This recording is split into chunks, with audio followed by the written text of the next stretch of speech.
Hola a todos, bienvenidos a un nuevo vídeo en el que vamos a resolver el examen de Química de Extremadura de la BAU de junio de 2024. El examen consta de 10 preguntas, cuyo valor es de 2 puntos y en este caso había que elegir 5 preguntas. Muy bien, vamos a la primera.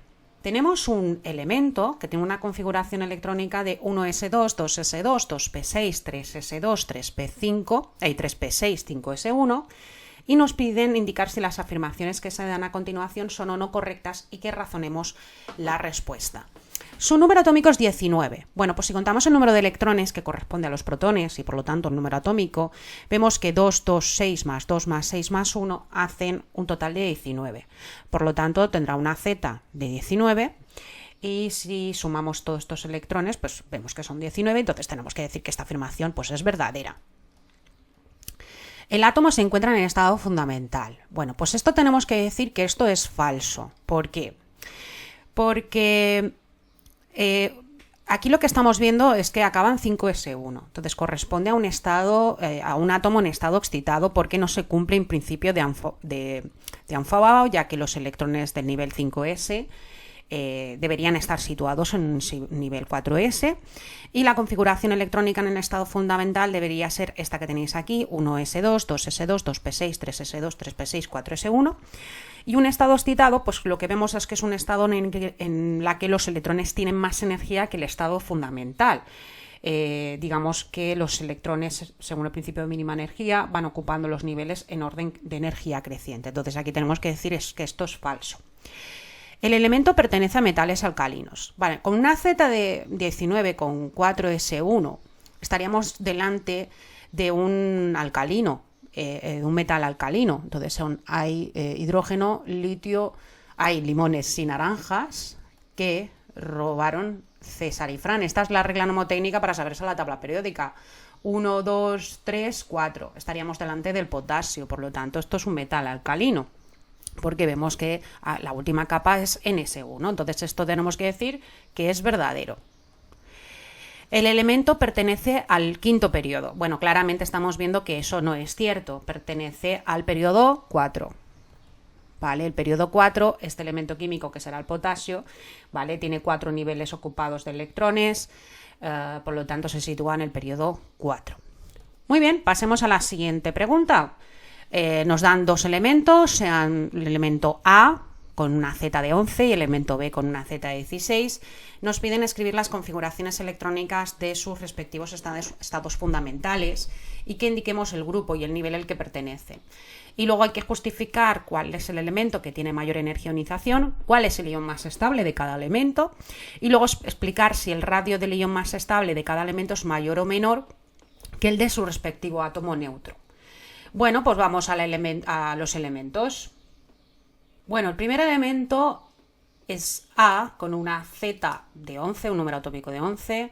El elemento A, número atómico es 11. Si hacemos la configuración electrónica sería 1s2, 2s2, 2p6, 3s1. Se trata de un alcalino, que en este caso sería hidrógeno, litio, sodio, potasio, rubidio, cesio, francio. Esto es 1, 2, 3, 4, 5, 6, 7.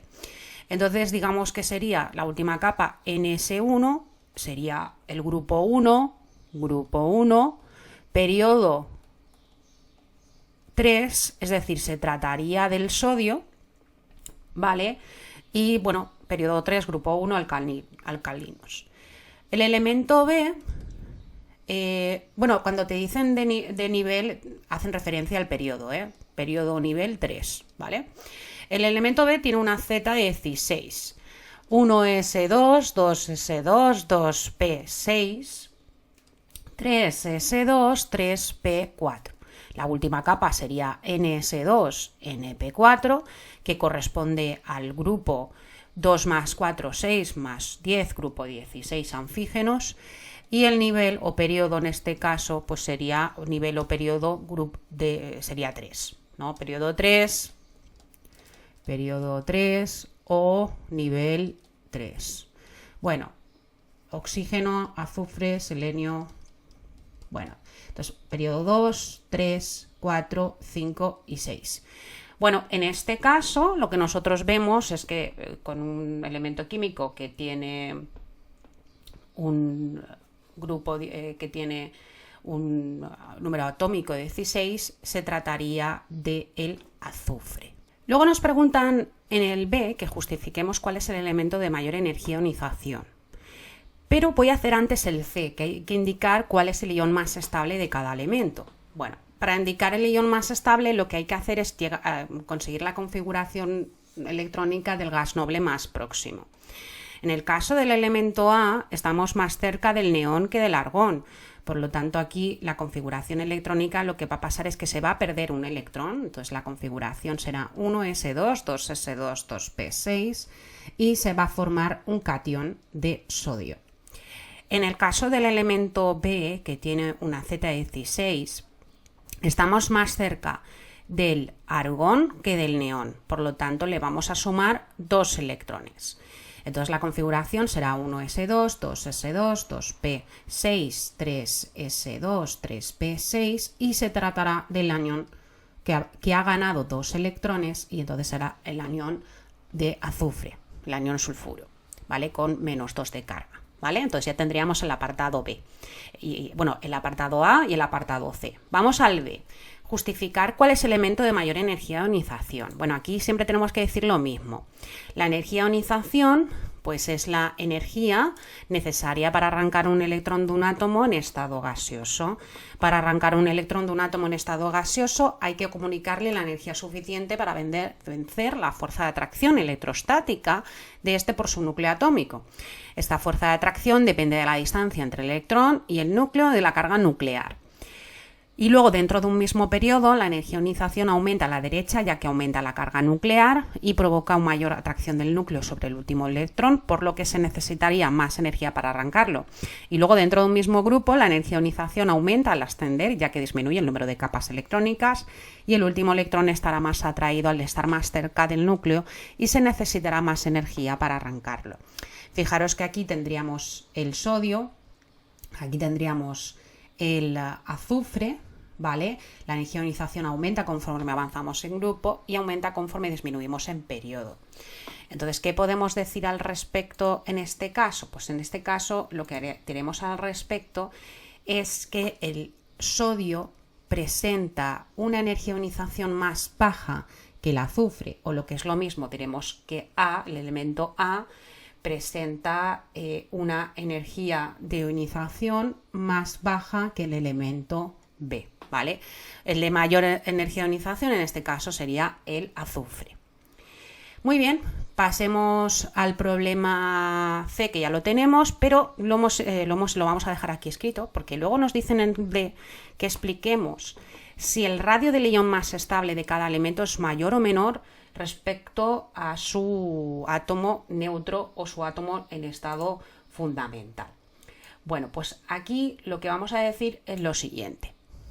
Por ejemplo, en el caso de los cationes de sodio, los cationes han perdido los electrones de valencia, por lo que tendrá un menor volumen o tamaño del átomo del que proceden. Recordemos que el tamaño de un átomo, el radio de un átomo, depende de la carga nuclear y depende del número de capas de electrones que tengamos. Por lo tanto, en este caso, el catión sodio tiene un radio atómico mayor porque atrae los electrones con más fuerza porque tiene más carga nuclear.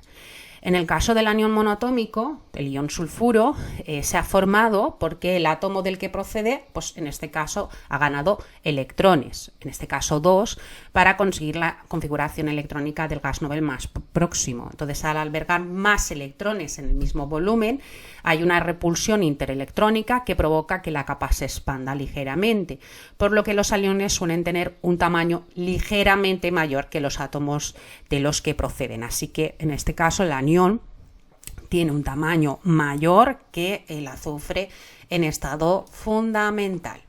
Muy bien, pasemos al problema número 3. Este lo hemos hecho bastantes veces en clase, lo hicimos en el directo también, muy clásico.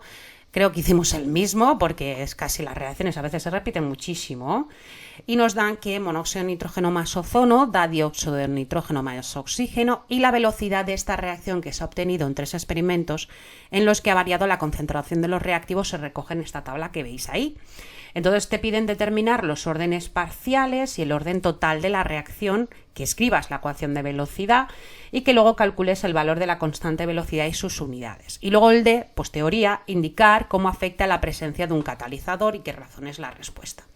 Acordaros del truco. El truco es coger experimentos que sean iguales para montar una ecuación en el cual podamos anular varios valores. Entonces, aquí lo que voy a hacer es que voy a hacer el experimento 1 con el experimento 2 y en otra tanda haré el experimento 2 con el experimento 3. ¿Vale? Entonces voy a empezar con el experimento 2 con el 1. Entonces voy a montar un sistema de ecuaciones, la velocidad en 2 partido la velocidad en 1. Esto ya os digo que podéis hacer rollo velocidad 1 partido velocidad 2, esto es lo que vosotros queráis, es igual a la K. Y entonces aquí te dice que por la constante, por la concentración de NO en el experimento 2 elevado a alfa, por la concentración de ozono en el experimento 2 elevado a beta. Partido la constante velocidad específica por monóxido de nitrógeno en el experimento 1 elevado a alfa por el ozono en el experimento 1 elevado a beta. Ahora vais a entender por qué hemos cogido dos valores que son iguales, porque así podemos anular. Entonces la velocidad en el experimento 2 es 1,98 por 10 elevado a menos 4 partido en el experimento 1 que es 6,6 por 10 elevado a menos 5. Esto lo igualamos a la constante por la concentración de monóxido en el experimento 1, que sería 1 por 10 elevado a menos 6 molar, por el ozono 3 por 10 elevado a menos 6, acordaros, esto elevado a alfa, esto elevado a beta, partido la constante por el experimento, perdón, lo he puesto mal, aquí iría el experimento 2, que he dicho que el 2 va aquí. Entonces el 2 sería 9 por 10 elevado a menos 6 elevado a beta, ¿vale? Aquí sería 1 por 10 elevado a menos 6 elevado a alfa y experimento 1, 3 por 10 elevado a menos 6 elevado a beta. Cualquier número dividido consigo mismo va a ser igual a 1, con lo cual esto se anula y entonces se resuelve una ecuación mucho más sencilla de resolver.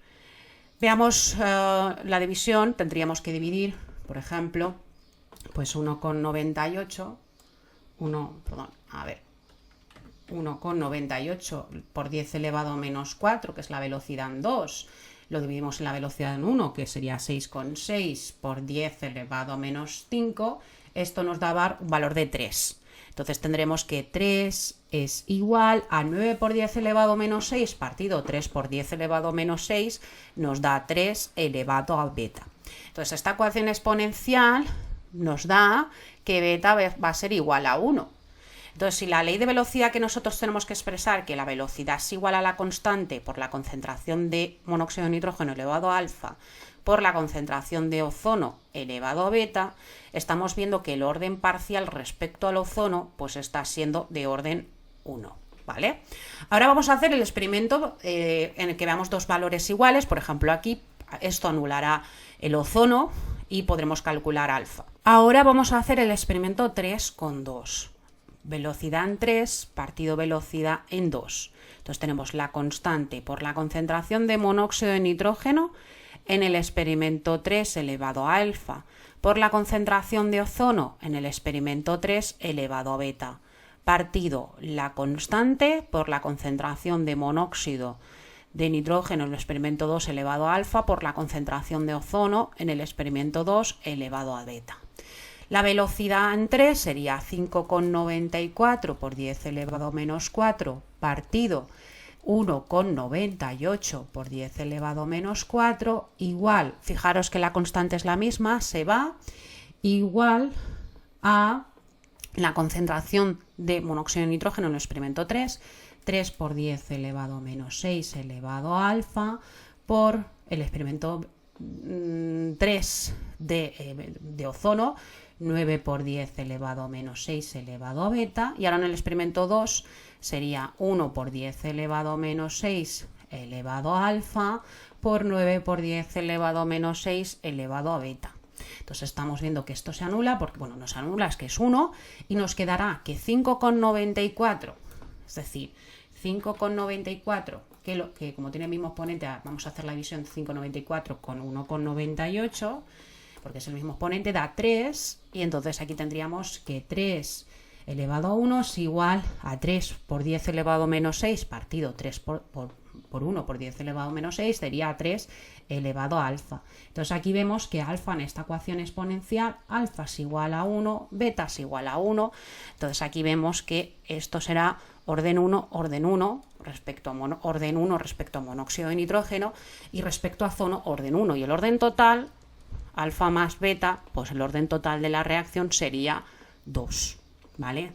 Esto acordaros de redactarlo, ¿eh? El orden parcial de monóxido de nitrógeno sería 2, de 1, perdón, de ozono sería 1, 1, 1, ¿eh? Y el orden total sería 2.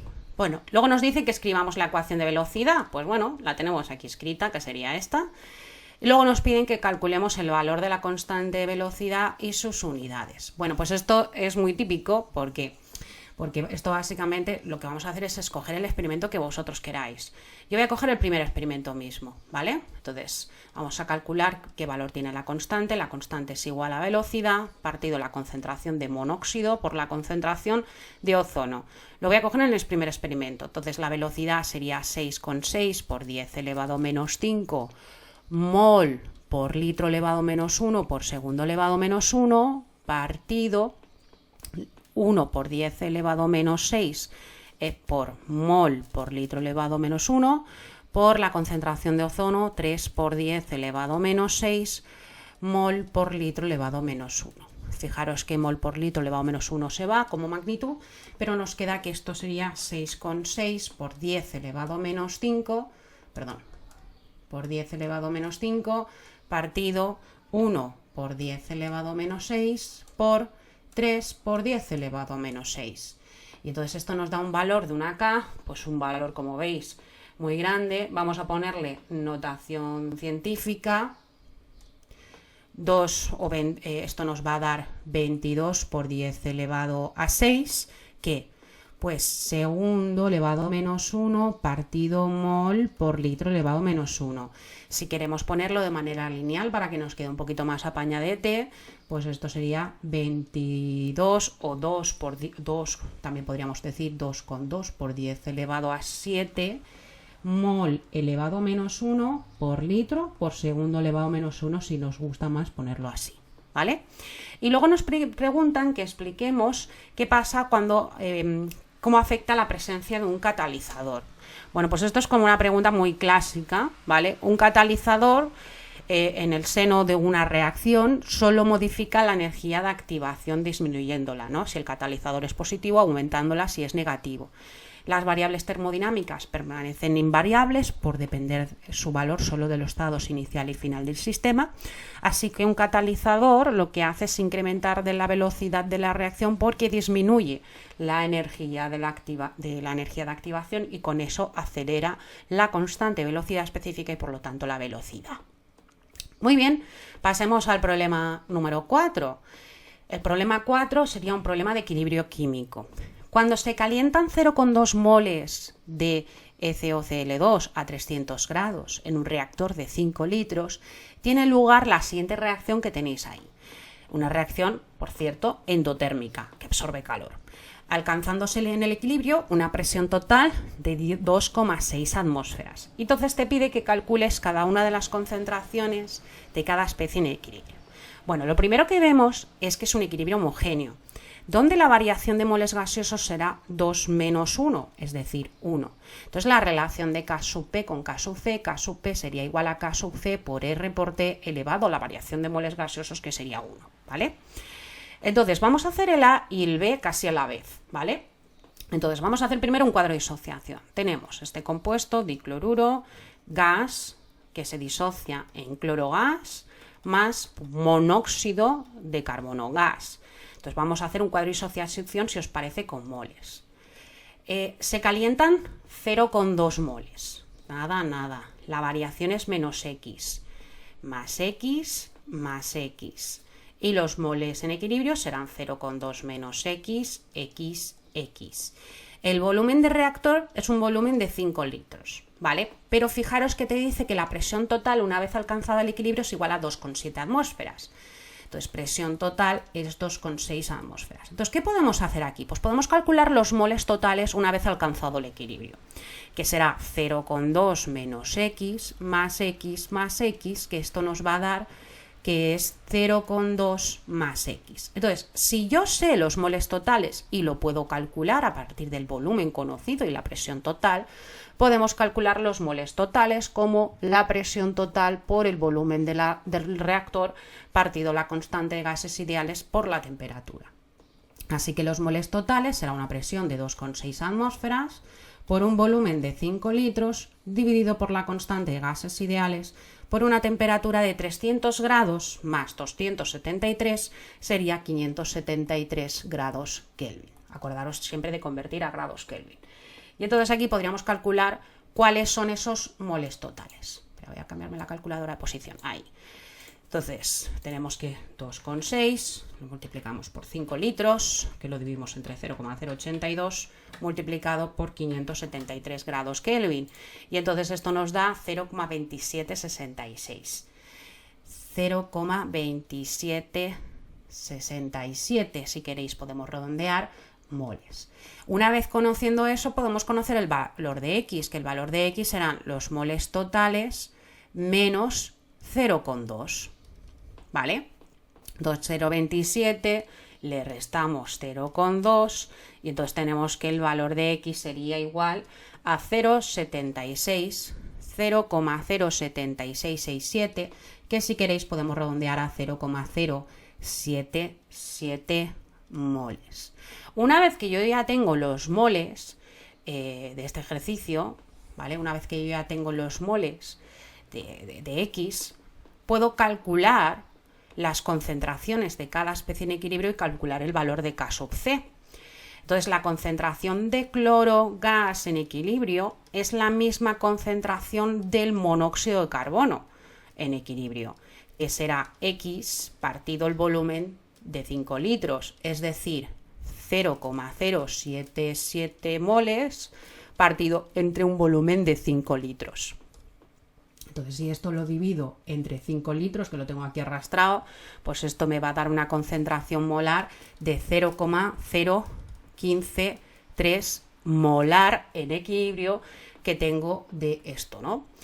Ahora bien, este compuesto en equilibrio sería 0,2 menos x dividido entre 5 litros, que es el volumen del reactor. Entonces podemos calcular el número de moles que tenemos aquí.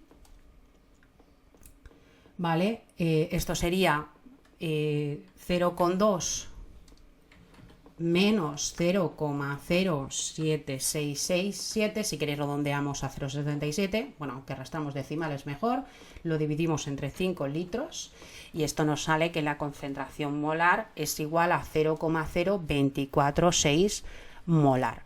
Una vez que tenemos las concentraciones molares podemos calcular K sub C.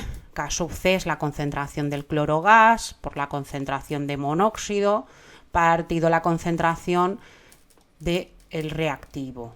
Entonces esto sería 0,0153 por 0,053, es decir, elevado al cuadrado porque es el mismo valor, dividido entre 0,0246 molar.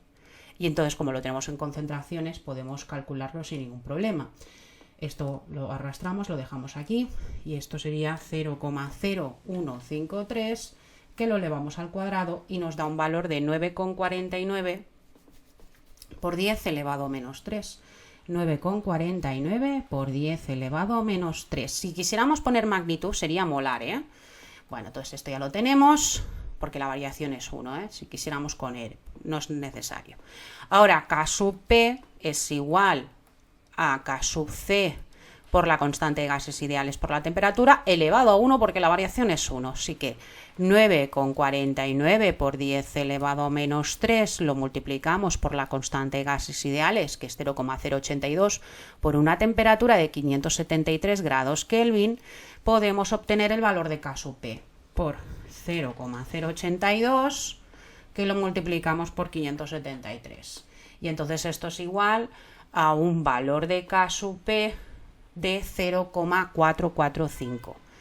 0,4459, y si queremos poner magnitud será atmósferas elevado a 1, al igual que aquí podemos poner molar si queremos meter magnitud, no hace falta. Y ya tendríamos el problema resuelto. Fijaros que era un problema de equilibrio químico, la verdad es que bastante asequible. Muy bien, pasemos al siguiente problema. Pregunta C. Justificar lo que sucede en el equilibrio al aumentar la temperatura.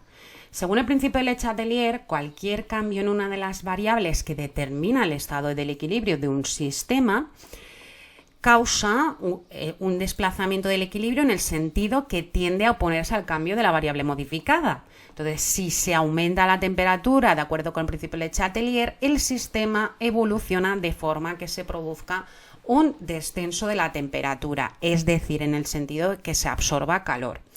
Al ser la entalpía mayor que 0, se sabe que se trata de una reacción endotérmica, es decir, que se absorbe calor y el sistema se desplaza hacia la formación de monóxido y cloro. ¿Vale? Al ser una reacción endotérmica que absorbe calor, el equilibrio se desplaza en sentido directo hacia la formación de productos. Muy bien, pasemos al problema 5. Según la reacción, aquí tenemos etanol más oxígeno, da ácido acético más agua. Calcular la variación de la entalpía de la reacción a 25 grados en condiciones estándar. Bueno, aquí lo que habría que asegurarse en todo caso es ver si la reacción química está ajustada. Tendríamos que 1, 2, 3, 2 carbonos, bien. Hidrógenos hay 3 y 2 y 1, 6. Al otro lado vemos que 3 y 1 y 2, 6. Oxígenos vemos 3 y en el otro lado vemos 3. La reacción está ajustada. Entonces, para calcular la variación de la entalpía de la reacción a 25 grados, la entalpía de la reacción es igual al sumatorio por el número de moles de las entalpías de formación de los productos menos el sumatorio por el número de moles de las entalpías de formación de los reactivos. Así que esto será igual a productos, que tenemos aquí los datos, menos el acético, que sería menos 478, más el agua, que sería menos 285,8, todo eso menos la entalpía de formación del etanol. El oxígeno no hay, 227,6. Bueno, todo esto está en kilojulios partido mol, entonces vamos a hacer el cálculo. Esto sería igual a menos 487 menos 285,8 menos 227,6. Y si no nos hemos engañado, pues esto sería 1004 menos 1000,4 kilojulios partido mol será la entalpía, que es una reacción de tipo exotérmica. ¿Vale? Perdonad, aquí lo escribo aquí, exotérmica. B. Razonar cuál será el signo de la variación de la entropía a 25 grados en condiciones estándar. Bueno, pues aquí lo que vamos a hacer es que vamos a calcular la variación de moles gaseosos. Si nosotros calculamos la variación de moles gaseosos, vemos que aquí esto es un líquido, 0, ¿lo veis? 0, 0, aquí 0 y 1. Entonces la variación de 0 menos 1 me va a dar menos 1. Eso significa que si la variación de moles gaseosos es menor que 0, ¿vale? La entropía va a ser menor que 0 y por lo tanto disminuye el número de gases y disminuye el desorden. Entonces la variación de la entropía es negativa, si nos fijamos en los coeficientes disminuye el número de moles gaseosos de 1 a 0 y por lo tanto disminuye el desorden, ¿eh? Entonces es un signo negativo. Entonces aquí entropía menor que 0. Luego nos dice, razona si la reacción será o no espontánea. Bueno, para que una reacción sea espontánea, viene dada por la expresión donde la energía libre de Gibbs es igual a la variación de la entalpía, menos la temperatura por la variación de la entropía. Bueno, pues aquí vemos que la entalpía es de signo negativo y vemos que la entropía es de signo negativo. Entonces, claro, menos por menos me va a dar más. ¿Qué significa eso? Que la espontaneidad de la reacción si la entropía es negativa y la entalpía es negativa, la reacción será espontánea si la temperatura es lo suficientemente baja como para que se cumpla que esto sea menor que esto. Es decir, si este valorcito es bajo, ¿vale? Y este es más alto, la temperatura, por ejemplo, es muy baja, pues la reacción puede ser exotérmica, puede ser espontánea. Entonces, la reacción no será espontánea a cualquier temperatura, lo será a temperaturas bajas, ¿eh? Muy bien, vamos al siguiente problema, problema 6. Tenemos una disolución de un ácido monoprótico que tiene una concentración de 6 por 10 elevado a menos 3 molar. Nos piden que calculemos el grado de disociación del ácido expresado en porcentajes, que averigüemos qué pH tendría que tener la disolución y luego averiguar la concentración que tendría que tener una disolución de ácido nítrico para tener el mismo pH. Bueno, pues yo tengo primero un ácido monoprótico, ¿vale? Acuoso, que, bueno, lo voy a poner tipo Arrhenius, se disocia en protones o iones oxonio más la sustancia desprotonada en acuoso. Lo he puesto tipo Arrhenius, ¿de acuerdo? Entonces tenemos una concentración inicial de 6 por 10 elevado a menos 3 molar. Aquí nada, nada. La variación es menos X más X más X. Y la concentración en equilibrio será 6 por 10 elevado a menos 3 menos X, X y X. Entonces la K sub A será igual al protón por la sustancia desprotonada del ácido partido el ácido. O lo que es lo mismo, esto será igual a X por X, X al cuadrado, partido la concentración inicial, que es 6 por 10 elevado a menos 3, 6 por 10 elevado a menos 3 menos X igual a la K sub A, que es 2 por 10 elevado a menos 6. Aquí, chicos, podéis hacer una aproximación, porque este valor es inferior a 1 por 10 elevado a menos 5, ¿vale? Pero bueno, y nos va a dar un grado de disociación inferior al 14% seguro. Pero podemos hacer una ecuación de grado 2, por ejemplo, X al cuadrado sería igual a 2 por 10 elevado a menos 6, que lo multiplicamos por 6 por 10 elevado a menos 3, esto nos va a dar 1,2 por 10 elevado a menos 8 menos 2 por 10 elevado a menos 6x. Ordenamos la ecuación de grado 2, x al cuadrado más 2 por 10 elevado a menos 6x menos 1,2 por 10 elevado a menos 8 es igual a 0. Y entonces aquí nos queda resolver esta ecuación de grado 2 para calcular qué valor tiene x. En el momento que sepamos el valor de x, podemos calcular, por ejemplo, el pH de la disolución.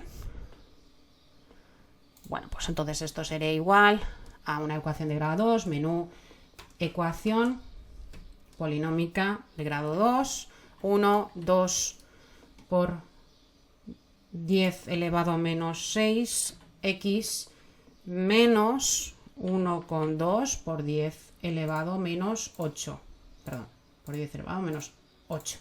Vamos aquí, x1, pues tenemos que x1, x es igual a 1,085 por 10 elevado a menos 4 y x2 será un valor negativo que lo vamos a despreciar, porque recordar que en ácido base se desprecia el valor negativo. Una vez que tenemos ya todo esto calculado, podemos calcular el pH y el grado de ionización. Por ejemplo, el grado de ionización sería x partido concentración inicial por 100, o lo que es lo mismo, 1,085 por 10 elevado a menos 4 partido por 6 por 10 elevado a menos 3, como nos piden expresarlo en porcentaje, lo vamos a multiplicar por 100, y entonces tendríamos que, pues nada, hacemos este cociente, 1,085, perdón que me falta un 0, 85 por 10 elevado a menos 4, que lo dividimos entre 6 por 10 elevado a menos 3 molar, ¿no? Y todo esto multiplicado por 100 nos va a dar un grado de disociación del 1,8%. Bueno, un 81 si redondeamos, 1,81%. Por eso era válida aquí que pudiéramos hacer una aproximación. Y ahora el pH, pues el pH se calcula como el menos logaritmo de la concentración de protones. Y la concentración de protones es el menos logaritmo de la X. Y X es 1,085 por 10 elevado a menos 4. Y entonces esto lo calculamos. Entonces, menos logaritmo envase 10 de 1,085 por 10 elevado menos 4. Y entonces esto nos va a dar un pH de 3,96, 45, 3,96. 3,96. Y ya tendríamos el ejercicio, como veis, chicos, resuelto. La verdad es que bastante asequible el apartado A y el apartado C. Ya con esto lo tendríamos resuelto. Perdón, nos falta el C. Averiguar la concentración que tendría que tener el ácido nítrico. Bueno, en realidad para tener el mismo pH hay que tener la misma concentración de protones. Y aquí tiene una particularidad. Es que el ácido nítrico es un ácido fuerte. Entonces el ácido nítrico, al ser un ácido fuerte, se disocia al 100% en protones y en ion nitrato. Entonces, si nosotros queremos que el ácido nítrico tenga la misma concentración, como es un ácido fuerte, la concentración de protones final es la misma que la concentración del ácido inicial, porque es un ácido fuerte. Esta concentración de protones, ¿qué tendría que ser? Pues el mismo pH que hemos sacado aquí, la misma X. Entonces, esto sería 1,085 por 10 elevado menos 4 molar. Así que tendría que ser la misma concentración y, por lo tanto, la concentración del ácido nítrico tendría que ser la misma. Muy bien, pues nada, ya lo tenemos. Ahora sí lo tenemos hecho. Vamos al problema 7. Problema 7 nos dice que tenemos que formular el equilibrio de solubilidad del fluoruro de magnesio, indicando el estado de cada especie. Hay que escribir la expresión para la constante de solubilidad y luego hay que calcular la solubilidad del fluoruro de magnesio en agua pura en gramos partido litro. Y luego el apartado 12, que es justificar cómo varía la solubilidad de fluoruro de magnesio al añadirle un exceso de fluoruro de sodio. Bueno, esto luego veremos que es el principio de Le Chatelier. ¿Vale? Bueno, vamos a la A y el B. Tenemos aquí fluoruro de magnesio sólido. Esto es una sal insoluble, ¿vale? Que nos daría lugar a un equilibrio así. Dos flechitas, ¿vale? Entonces nos da magnesio más 2, acuoso, porque esto es un alcalino, más 2 de ion fluoruro acuoso. Entonces tenemos una concentración inicial y una concentración en equilibrio. Esto va a ser un sólido nada, porque es un equilibrio heterogéneo. Aquí nada, nada, S y 2S. Entonces el producto de solubilidad, o KPS, sería igual a la concentración de magnesio más 2 por la concentración de fluoruro elevado a 2. O lo que es lo mismo, S por 2S elevado al cuadrado, 2S al cuadrado, 4S al cuadrado, por S, 4S al cubo. Es decir, KPS es igual a 4S al cubo. Bueno, esto ya lo tendríamos y nos piden en el B que calculemos la solubilidad en gramos partido mol. Bueno, nosotros tenemos el valor de KPS. Entonces podemos primero calcular la solubilidad en mol partido litro. Entonces la solubilidad será igual a la raíz cúbica de KPS partido 4. Entonces la raíz cúbica de KPS, que es 8 por 10 elevado a menos 8 dividido entre 4, nos va a dar una solubilidad que es en mol partido litro.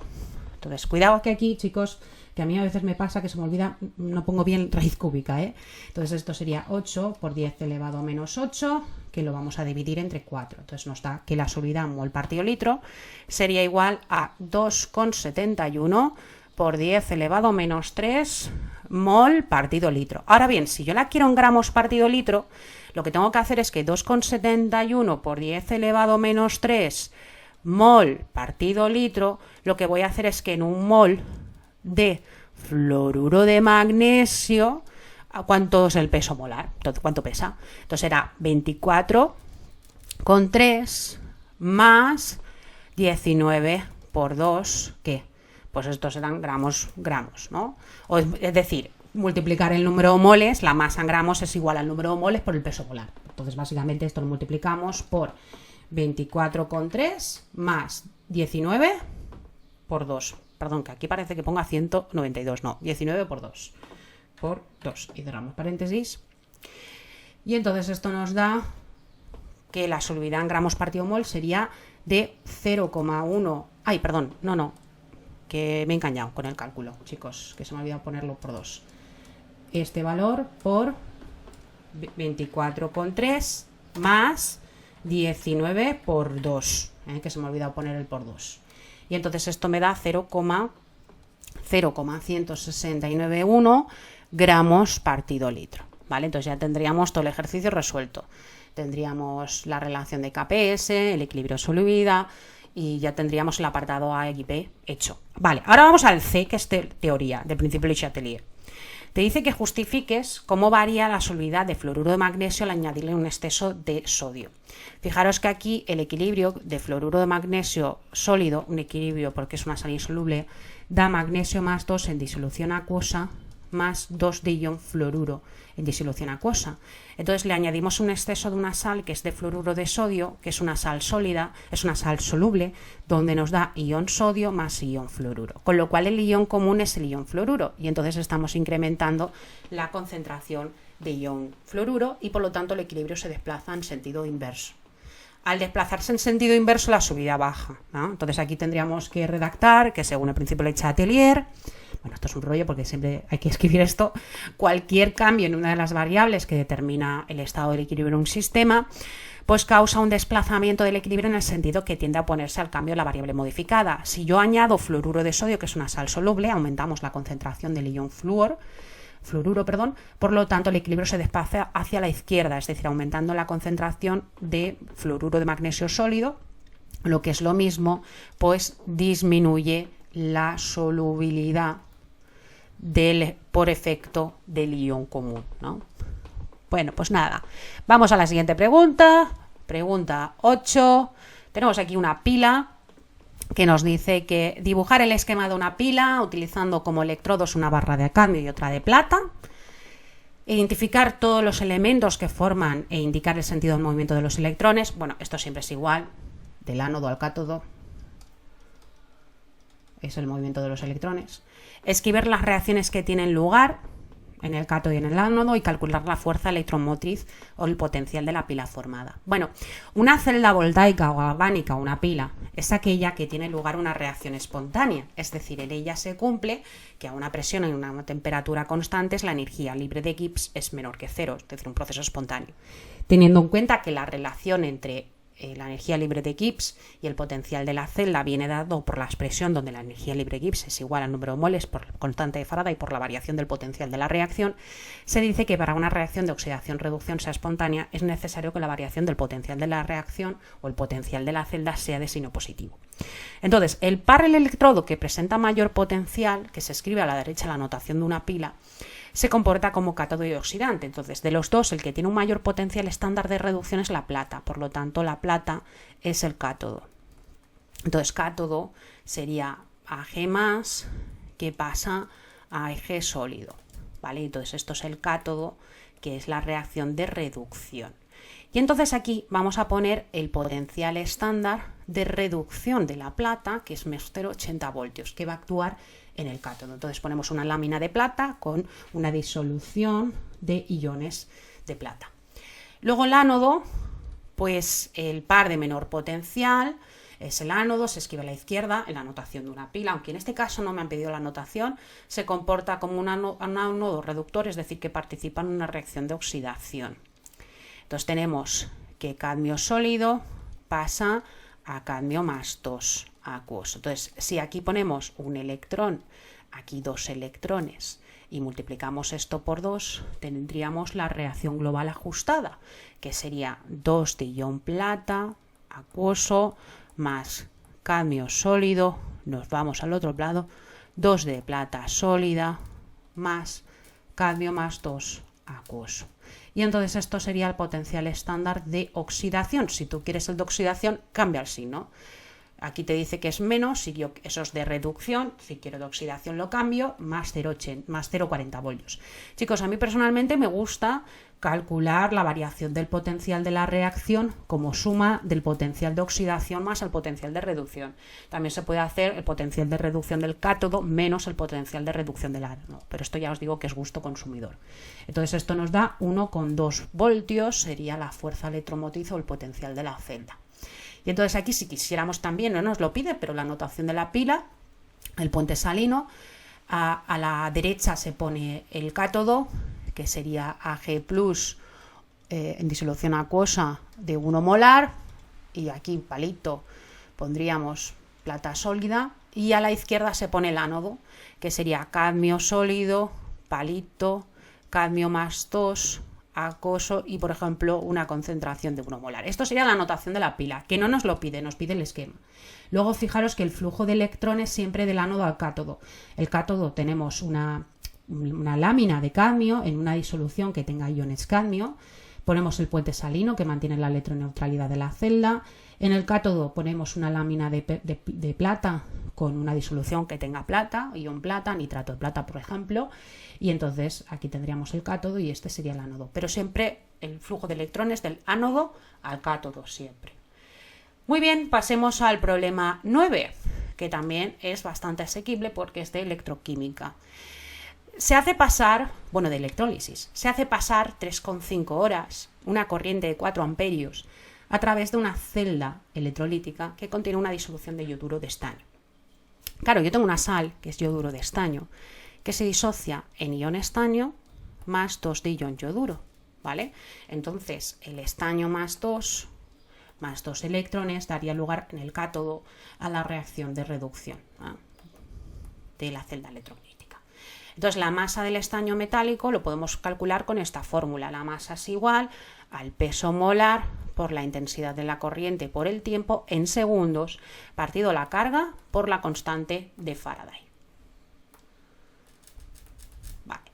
Entonces, el peso molar, en este caso del estaño, sería 118,7 gramos partido mol, la intensidad de la corriente es de 4 amperios y el tiempo es en segundos. Hay 3,5 horas, así que 3,5 lo multiplico por 3.600 segundos, que son los segundos que hay en una hora, partido la carga del estaño por la constante de Faraday, que serían los 96.500. Pero yo lo voy a poner en la calculadora, porque la calculadora tiene la constante de Faraday.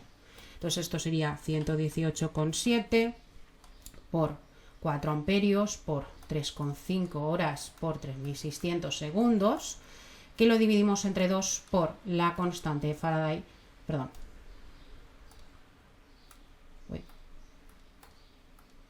por la constante de Faraday, que sería físico-química 2, que la tenemos aquí, y entonces la masa de estaño metálica depositada en el cátodo sería de 31,002 gramos de estaño, ¿vale? Ya tenemos el A, nos piden el B, que calculemos el tiempo necesario en minutos para que se depositen 6 gramos de yodo. Bueno, esto se puede hacer de varias maneras. Se puede hacer por estequiometría, pero básicamente es que tenemos 2 iones yoduro que pasará a yodo gas más 2 electrones, ¿vale? Esto es también cátodo, porque es de -1 a 0, esto es ánodo, porque es de -1 a 0, es una reacción de oxidación, porque de -1 a 0, ¿no?, aumenta la valencia química, ¿vale? Entonces digamos que sería la del ánodo.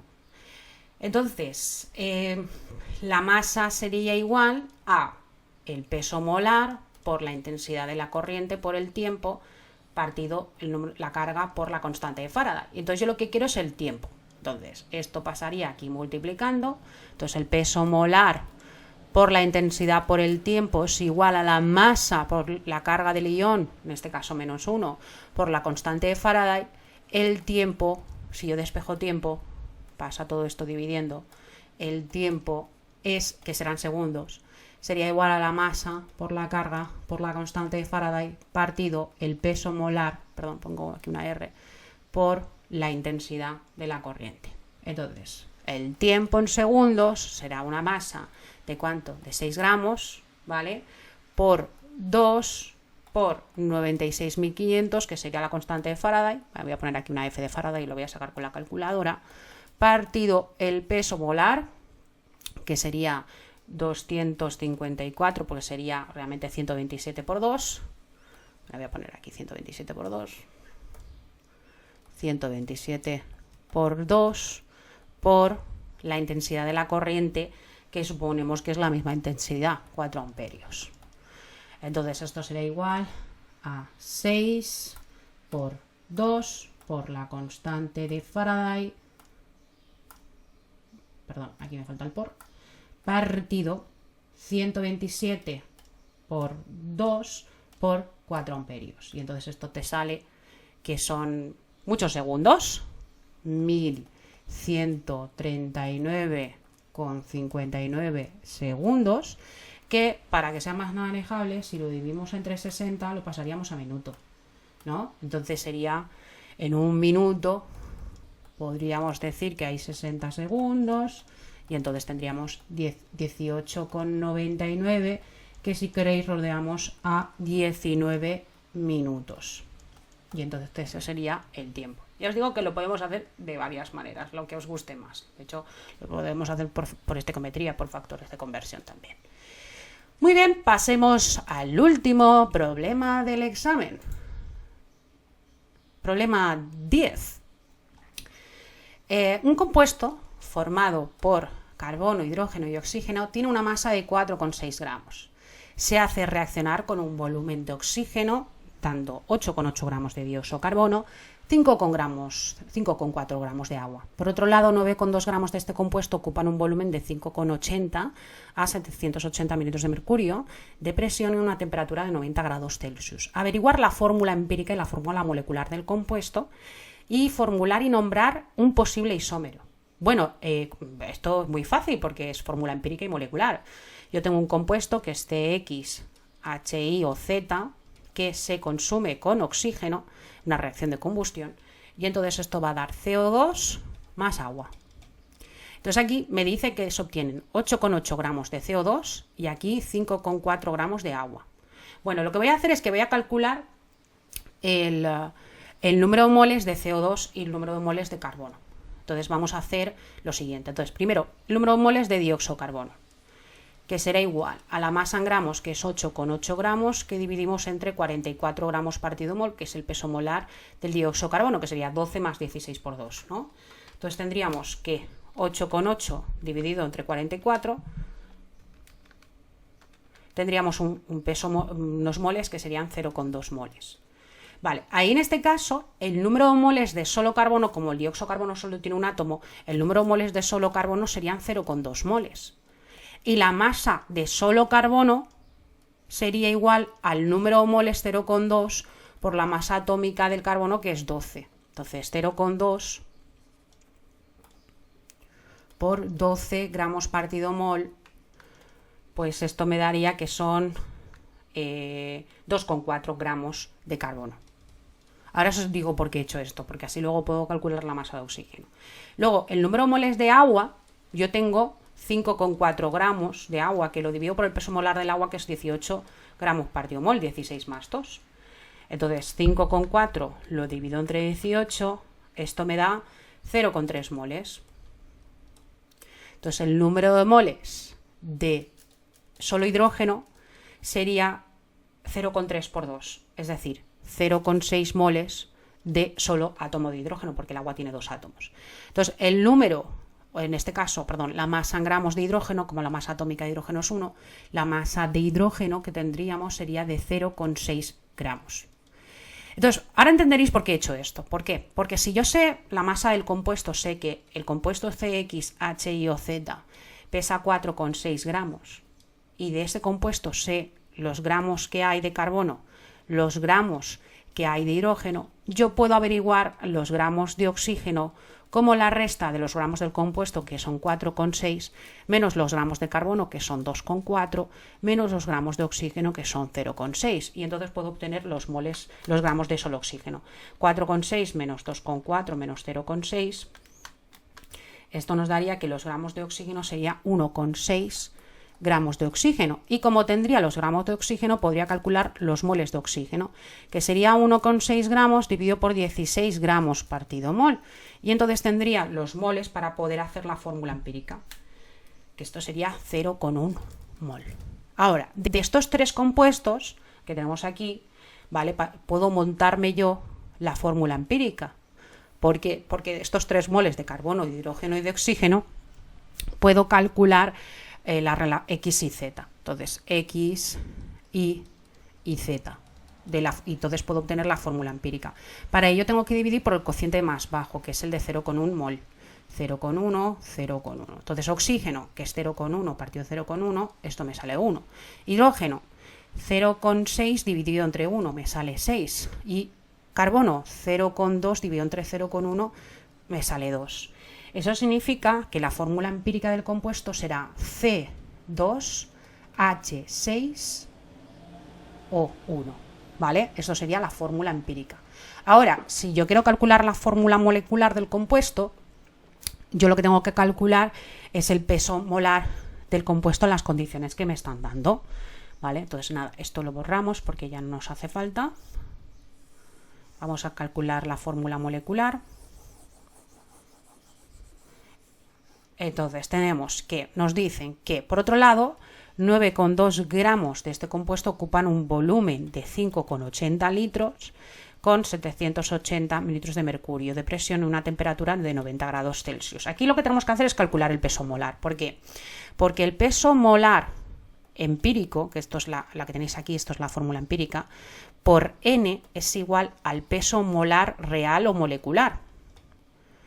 ¿Vale? Entonces, ¿qué pasa? Si yo hago esa relación, puedo calcular cuál es N y obtener la fórmula molecular. Entonces, como tengo una condición de gases ideales, voy a utilizar la ecuación de gases ideales. Presión por volumen es igual al número de moles por la constante de gases ideales por la temperatura. Entonces, presión por volumen a su vez también es igual a la masa en gramos partido el peso molar, porque lo que me interesa es despejar esto, por R por T. Entonces, el peso molar es igual a la masa en gramos por R por T, que lo dividimos por el peso por la presión partido el volumen. Entonces ya lo tendría, ¿no? Que sería esto que tenéis aquí. Entonces yo tengo una masa en gramos de ¿cuántos gramos? 9,2 gramos por una condición de gases ideales de 0,82 por una temperatura de 90 más 273, que sería una temperatura de 373 grados Kelvin, que lo dividimos por una presión de 780, que si lo dividimos entre 760 lo convertiríamos en atmósferas, por un volumen de 5,8 litros. Bueno, entonces de aquí podemos calcular el peso molar molecular o real para obtener la fórmula molecular. Entonces aquí tenemos que el peso molar de esto sería 9,2, espera, vamos a poner la fracción, 9,2 que lo multiplico por 0,082 por, bueno, he puesto 363, pero es lo mismo que 90 más 273 grados Kelvin, que lo dividimos entre 780 dividido 760, esto es la conversión a atmósferas, por 5,8 litros. Y entonces esto nos da que el peso molar es 46,00, ¿no? Es decir, 46 gramos partido mol. Vale, entonces, la fórmula empírica, ¿cuál será? Pues 12 por 2, 12 por 2 más 6 más 16, ¿esto qué nos da? Pues esto nos da 46. Entonces, el peso molar empírico es 46 por N igual al peso molar real, que es 46. ¿Qué nos sale que la N? Pues que 46 partido 46 es igual a 1. ¿Eso qué significa? Que la fórmula empírica coincide con la fórmula molecular. ¿Vale? Entonces, tenemos que la fórmula empírica es esto y la fórmula molecular será C2H6O. Vale. Luego te dice que formules y nombres un posible isómero. Bueno, pues aquí tenemos un compuesto que tiene 2 carbonos y 6 hidrógenos. Bueno, pues podemos formular, por ejemplo, el etanol, ¿no? CH3, CH2OH, por ejemplo, ¿no? Porque tendría 2 carbonos y 6 oxígenos y 6 hidrógenos, perdón, y un oxígeno. Y otro que podría ser sería el CH3 o CH3, por ejemplo, que sería un éter, o el dimetil éter. ¿Vale? Entonces son 2 posibles isómeros. Pero como te dice uno, pues elegir el que vosotros queráis poner y ya está. ¿Vale? Bueno, hasta aquí este vídeo. Espero que os haya resultado muy útil. Nos vemos en el siguiente. Espero que haya ido muy bien a los alumnos de Extremadura. Mucha suerte. Y nada, no olvidéis suscribiros al canal para estar al loro de todas las novedades y todos los posibles exámenes. Y nada, chicos, espero que todo esto os resulte muy útil y muchas gracias por vuestra atención. Hasta luego.